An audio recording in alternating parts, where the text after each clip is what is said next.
ورجعنا لكم مرة تانية أعزائي المشاهدين مع الفقرة اللي كلنا بنستناها، فقرة حياتك سكر.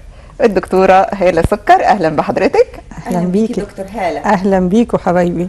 هنتكلم النهاردة في فقرة حياتك سكر عن إيه؟ عن اللي حصل لي النهارده الحقيقة وأنا جاية لكم. إيه اللي حصل؟ النهارده كان يوم غريب شوية.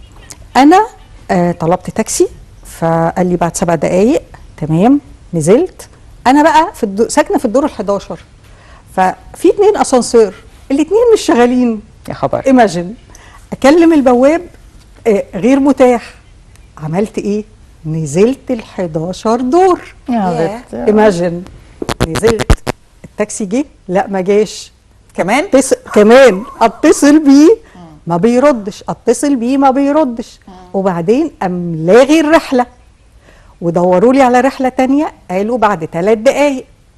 تمام حاضر، يعني هعمل ايه؟ المهم جه وركبت الحمد لله اخيرا. وانا بقى في نص الطريق إيه كل ده؟ عربيه خبطتنا كمان؟ يا خبر.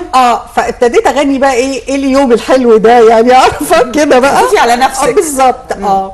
طيب نزلت وركبت تاكسي تاني. ده وانت جايه دلوقتي؟ وانا جايه دلوقتي. وانتوا عارفين انا يعني عشان انا ست ملتزمه وكده، انت منضبطه.